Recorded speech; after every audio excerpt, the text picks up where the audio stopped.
एक बहुत ही बड़ी और अच्छी खबर है दोस्तों। सीबीआई ने दिशा सालियान केस को अपने अंडर ले लिया है और दिशा सालियान के केस की जांच भी अब सीबीआई करेगी। इसके लिए सीबीआई ने सबसे पहले बंटी सचदेवा, जो कॉर्नर स्टोन कंपनी के फाउंडर हैं, सीईओ हैं, उनको पूछताछ के लिए बुलाया है। और मैंने आपको अपनी एक वीडियो में बताया था, बहुत पहले मैंने बताया था कि बंटी सचदेवा सोहेल खान के ब्रदर इन लॉ हैं, यानी सोहेल खान की पत्नी के ब्रदर हैं। वो सोहेल खान के साला लगेंगे। वो बंटी सचदेवा, जिनकी कॉर्नर स्टोर कंपनी है, वो उसके फाउंडर और सीईओ भी हैं, जिनके अंडर दिशा सालियान काम करती थी। तो दिशा सालियान के केस को सीबीआई ने अपने अंडर लिया है और इसके लिए सबसे पहले बंटी सचदेवा को बुलाया पूछताछ के लिए।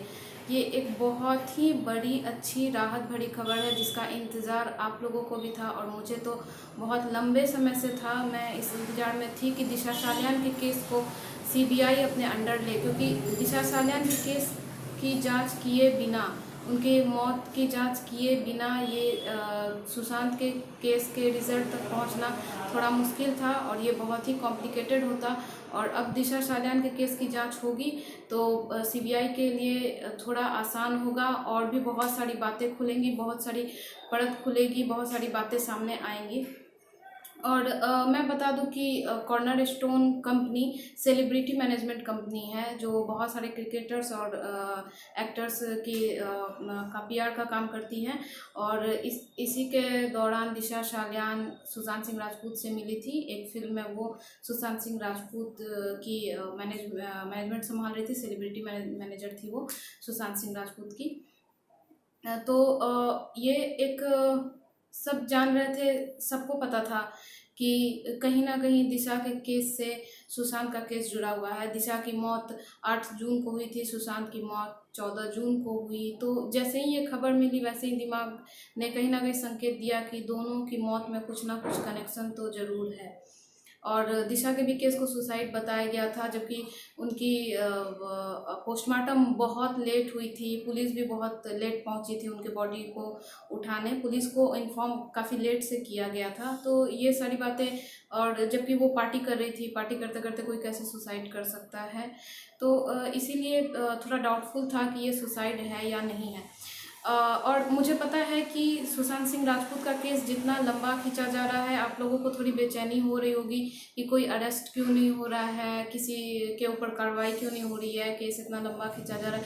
लेकिन इसमें एक प्लस पॉइंट भी आपको देखना होगा कि ये केस जितना लंबा खींचा जा रहा है, उतनी सारी बातें हमारे सामने आ रही है।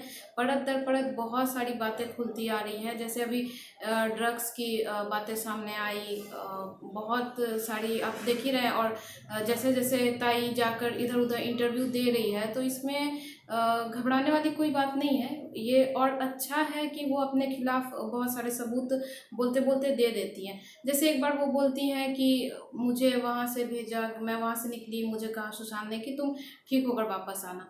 और कुछ ही देर में वो बोलती हैं कि मुझे वहाँ से निकाला गया था। तो वो अपने ही बात पर टिकी हुई नहीं है, बहुत सारी बातें बोलती है, वो खुद ही क्लू दे देती है। तो ये एक अच्छी बात है। मुझे बहुत से लोगों ने बोला कि उसने इंटरव्यू दिया आज तक पे जाकर, तो आप वीडियो क्यों नहीं बना रही, कुछ क्यों नहीं कर रही। लेकिन मेरा फोकस कहीं और रहता है और मैं इन सब चीज़ों पे उतना ध्यान नहीं देती, ना इन सब चीज़ों से फ़र्क पड़ता है। क्योंकि मुझे पता है कि हाँ, देश में क्राइम अगर इतना हो रहा है और क्रिमिनल्स इतने खुलेआम घूम रहे हैं, तो उन्हें पता है कि उनके लिए कुछ मीडिया चैनल्स हैं, उनको संरक्षित करने वाली कुछ पॉलिटिकल पार्टीज़ हैं, तभी वो इतने निडर होकर ऐसे काम कर रहे हैं। तो इसमें घबराने वाली बात नहीं है।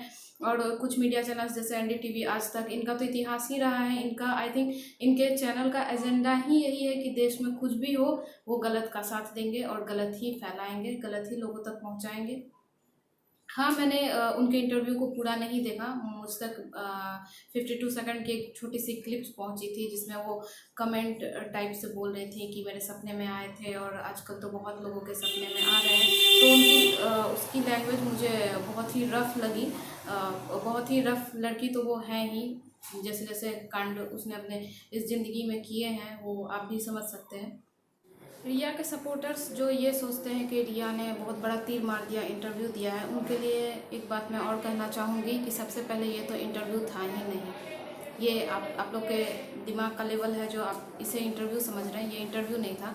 ये एक प्रिपेयर्ड क्वेश्चन था जो खुद रिया चक्रवर्ती ने दिया था कि लीजिए मुझसे ये क्वेश्चन पूछिए, मैं ऐसे ऐसे अपना दर्द बयां करूंगी। तो वो बिल्कुल साफ पता चल रहा था कि ये कोई इंटरव्यू नहीं है, ना कोई क्रॉस क्वेश्चन किया गया, ना कुछ किया गया, कुछ भी नहीं।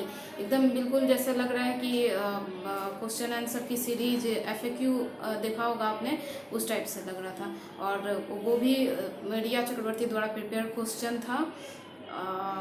खैर ठीक है, आप रिया तुम ताई जी तुम ऐसे ही घूम घूम के बहुत बड़ी ताई हो ना, तुम घूम घूम कर ऐसे ही इंटरव्यू देते रहो और कुछ कुछ क्लूज़ हमें देते रहो। बहुत क्लूज़ मिले हैं तुम्हारे बातों से। इतना तो साफ है कि अगर सुशांत सिंह राजपूत को ड्रग्स की आदत होती, वो ड्रग एडिक्टेड अगर होते, तो 2019 में वो अपने गांव आए थे, 10 दिन वहाँ रहे थे, किसी को ये बात नहीं पता चली कि वो ड्रग एडिक्टेड हैं। ऐसे लोगों का आपको पता है कि वो जहाँ भी रहेंगे वो ज़रूर एक बार ड्रग के लिए ज़रूर पूछेंगे कि मुझे ये ला के दे दो, वो ला के दे दो। तो क्या वो अपना पैकेट लेकर आए थे क्या, अपना सामान साथ में लेकर आए थे क्या, ये कहना चाहती है? क्योंकि गांव के किसी भी लोगों को या उनके परिवार के किसी सदस्य को ये बात तो पता नहीं है कि वो ड्रग लेते थे या किसी नशे का सेवन करते थे, इतने एडिक्टेड थे कि उसके बिना वो रह नहीं सकते थे। वो तो बिल्कुल यहाँ पर नॉर्मल थे। इतने ये गांव है, कोई शहर नहीं है कि किसी को प्राइवेट रूम दे दिया गया, उसे छोड़ दिया गया, जब उसे मन होगा तो आकर अपना चेहरा दिखा दिया और अंदर चला गया। ये गांव है, उनका गांव था जहाँ पे वो आए और इतने सारे लोगों के बीच हमेशा घिरे रहते थे, हमेशा बहुत सारे लोगों के बीच घिरे रहते थे। तब तो किसी ने ऐसे लक्षण नहीं देखे उनमें। दूसरी बात यह है कि पूरा एजेंडा चल रहा है न्यूज़ चैनल्स का, जो उसको सपोर्ट कर रहे हैं, उन न्यूज़ चैनल्स का, मीडिया का पूरा एजेंडा चल रहा है कि सुशांत सिंह राजपूत को एक नशेड़ी एडिक्टेड साबित किया जाए। और इसके लिए मुझ तक एक वीडियो पहुंची थी व्हाट्सएप के थ्रू, जिसमें मैंने देखा कि तक वाले ये दिखा रहे हैं कि सुशांत सिंह राजपूत के घर के थोड़ी दूरी पर ड्रग्स बिक रहे हैं।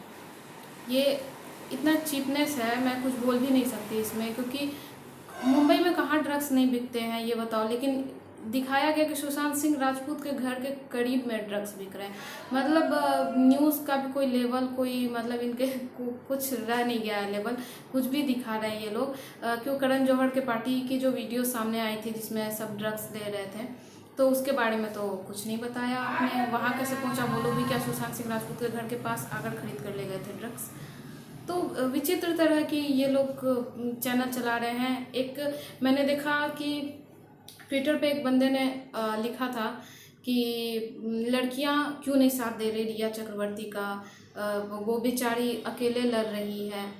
तो मैं आपको बताऊं कि अगर आपके नज़र में रिया चक्रवर्ती इतनी अच्छी है, जिन्होंने ट्वीट किया मैं उनको बोल रही हूँ, रिया चक्रवर्ती अगर आपकी नज़र में इतनी अच्छी लड़की है तो मेरी तो दुआ है, मैं प्रार्थना करूँगी भगवान से कि आपको वैसी ही गर्लफ्रेंड मिले और वैसी ही बहू मिले आपको। आई एम सॉरी, अगर वैसी गर्लफ्रेंड आपको मिल गई तो आप बहू का मुंह देखने लायक तो जिंदा रहेंगे ही नहीं, अब तो जवानी में ही इस दुनिया को छोड़ देंगे। लेकिन मैं चाहती हूँ कि आपको वैसी गर्लफ्रेंड मिले, और आप चाहते हैं कि हम लड़कियाँ उसका साथ दें। एक तरफ आप लड़कियों को बोलते हैं गोल्ड डिगर गोल्ड डिगर, और दूसरी तरफ आप बोलते हैं कि लड़कियाँ उसका साथ क्यों नहीं दे रही हैं। आप साबित क्या करना चाहते हैं? एक ने लिखा कि 2 महीने से अर्नव लगे हुए थे और भौड़े ने खिलाया फूल, फूल को ले गया राजकुंवर। तो आपको मैं ये जवाब दूंगी कि अर्नव ने फूल नहीं खिलाया, अर्नव भौड़ा नहीं है, फूल तो महेश भट्ट ने खिलाया और उसे ले गया राजदीप। और ये तो इतनी चीप लड़की है ही कि वो, खैर मैं अपने शब्दों को ख़राब नहीं करना चाहती तो उसके बारे में बोलकर। तो ऐसे ऐसे उनकी PR टीम काम कर रही है, ऐसे ऐसे पोस्ट कर रही हैं, कुछ लड़कियां कुछ लड़के मिलकर उसके सपोर्ट में पोस्ट कर रहे हैं। अब सुनने में आया कि विद्या बालन भी उनके सपोर्ट में कूद गई है। तापसी पन्नू वगैरह तो है ही, जिन लोगों को सही से काम नहीं मिल पाता तो वो तो करेंगे ही ऐसे ही। लेकिन मैं विद्या बालन के बारे में बोल दूं कि उन्हें तो आर्मी से भी प्रॉब्लम थी, तो ऐसी आप हैं तो ऑब्वियस है कि आप रिया चक्रवर्ती का साथ देंगी ही। और शर्म की बात है, आप लोग को धिक्कार होनी चाहिए, मैं पूरे बॉलीवुड को बोल रही हूँ कि धिक्कार होनी चाहिए आप लोग को अपनी ज़िंदगी पर, कि आप लोगों के सोसाइटी से, आप लोगों के बीच से इतने अच्छे बंदे के साथ ऐसा हो जाता है, उसकी मर्डर हो जाती है और आप लोग बिल में जाकर छुपे हुए हैं, कुछ बोल तो नहीं रहे हैं, और बोलने अगर आ रहे हैं तो आप गलत का साथ दे रहे हैं, रिया चक्रवर्ती का साथ दे रहे हैं, उनके मर्डरर्स का साथ दे रहे हैं। तो आई थिंक आप लोगों की सोसाइटी ही कुछ अलग होती है और बहुत गंदे जगह पे पहुंच गए थे हमारे सुशांत सिंह राजपूत, और इसका नतीजा ये हुआ कि गंदगी छोड़ दी, उनकी मौत हुई। एक वो बहुत आई थिंक बहुत अच्छे वर्ल्ड में चले गए हैं, इस घटिया वर्ल्ड को छोड़ के, इस दुश्मनी भरे और चालबाज लोगों को छोड़कर। वो बहुत, इससे अच्छा कि इन लोगों को वो पालते ही नहीं है। वही बात हो गई कि सांप को दूध पिलाया और सांप ने डस लिया, वही उनके साथ हुआ है। उनकी गलती बस यही थी कि उनके आसपास के सारे लोग ही दोगले प्रवृत्ति के थे। तो मैं वीडियो को यहीं पर समाप्त करती हूँ, क्योंकि आई थिंक मैं यहीं समाप्त करती हूँ अपने वीडियो को। और ये बहुत अच्छी खबर है कि दिशा सालियान के केस को सीबीआई हैंडल कर रही है। बहुत परतें खुलेंगी। मुझे ऐसा लगता है कि इस केस में आर्म्स एक्ट भी ज़रूर कहीं ना कहीं सामने आएगा। बहुत सारी चीज़ें, बहुत सारे पोल खुल रहे हैं।